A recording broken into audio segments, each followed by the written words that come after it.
Chili crisp has taken the Western world by storm in the last several years, and with good reason. This delicious, spicy, oil-based condiment can be used on everything from the obvious noodles and dumplings, to the sublime grilled cheese or tomato salad, to the absolutely absurd ice cream topping. People are putting that on everything. I put that on everything. And in the world of chili crisp, one name is synonymous. 老干妈，老干妈，老干妈。 Logan Ma, the queen herself. But wait, if you clicked on this video, you probably already know all this. So why don't I introduce you to chili crisp's south of the border cousin, SALSA MACHA.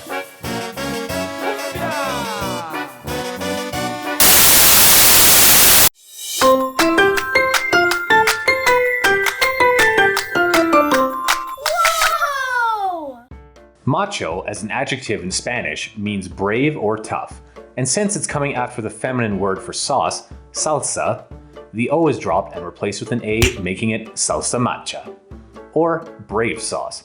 And this moniker is well earned.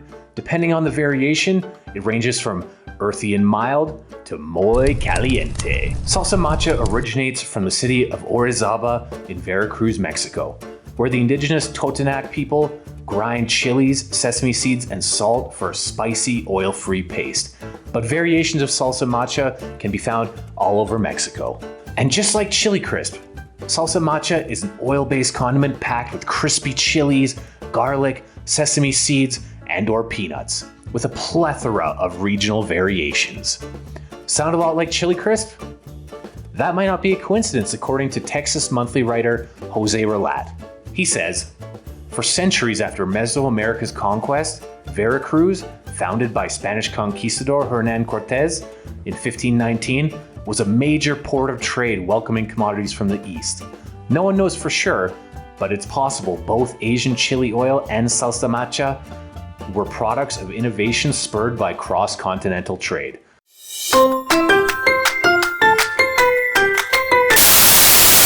So now that we know what it is, let's make it. First, I'll be making a traditional recipe courtesy of moydelish.com, link in the description. And then we'll be moving on to my super over-the-top, smoky, nutty, ultra crunchy version. Let's get into it. We get started on the traditional version by removing the stems and seeds from our chilies. Set a medium saucepan or skillet over medium heat and add half a cup of oil, and when the oil starts getting hot, add the garlic. Cook stirring often for 3 to 5 minutes or until golden brown. Transfer the garlic and oil into a heat-proof bowl and set aside. To the same skillet, add another half cup of oil. When the oil is hot, add the chilies and saute, stirring often for 2 minutes until the chilies change color. Do not overcook the chilies. This is very, very important. If they go too dark, they will be extremely bitter. Transfer the chilies and oil to the bowl with the garlic and set aside. To the same skillet, add our peanuts. Saute for 2 minutes till toasted just to enhance the flavor. Transfer to the bowl with the garlic and chilies. Place the mixture into a blender along with sesame seeds, vinegar, and salt.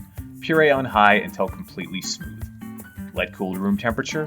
Transfer to a glass container and refrigerate until ready to use. The salsa will keep for at least 1 month. And this recipe is very good. Smoky, earthy, slightly spicy and rich. But for me, the lack of texture is a missed opportunity. So for my version, we'll be cranking up that crunch to 11. I mean, just listen to this.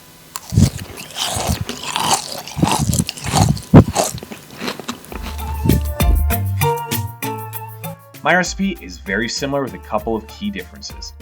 I'm adding chipotle chilies for a rich smokiness. I'm adding onion for texture, sunflower seeds because peanuts can kind of taste a bit strong sometimes, a little bit peanut buttery. A touch of sugar, double down on the vinegar, and a bit of soy sauce for a kick of umami. We get started the same way by deseeding our chilies. In addition to chile arbol, we have dried chipotles and some chile guajillo. We'll then pulse our chilies into coarse flakes. You definitely don't want to grind this into a powder, like this. Then we'll go in with our sunflower seeds, grind to coarse crumbles, like so. Finally, we'll grind our onions and garlic. And texture is everything for this recipe, so just mince them, not puree, like this. Then on the stove, in a skillet with 1 cup of neutral flavored oil. Nearby, we will set up a cooling rack heat-proof bowl, and a fine mesh sieve. Heat the oil over medium-low and add your onion and garlic. You'll want to cook this out for 5 to 7 minutes. We're looking to perfume our oil and crisp up our aromatics. You're going to need to baby this guy, so take your time. Once slightly golden, strain out of the oil. Pan back on, add our perfumed oil back into the pan with our chili flakes. You'll really need to keep a close eye on this. We're looking for a light toasting, 2 to 3 minutes at most. Strain. Pan back on, now we'll go in with our sunflower seeds for a quick toast. Pan back on one final time. Flame on low heat.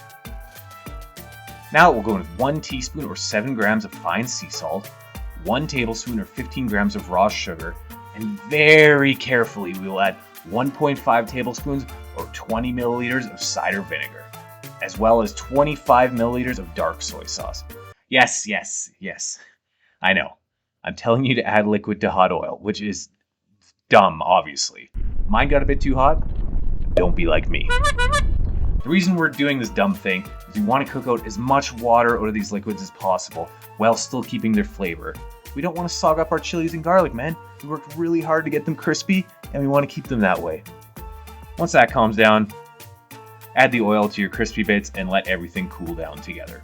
Jar it up and enjoy it over tacos or burritos, obviously, or noodles. Mix it with a bit of mayo for a mind-blowing special sauce, and it's a total game changer on avocado toast. Try it out. It's good on literally everything. That's it, you guys. A dope, ultra-versatile condiment that I hope you make sometime real soon. If you like what you saw here today, you know what to do. Otherwise, thanks for coming, and I'll see you next time.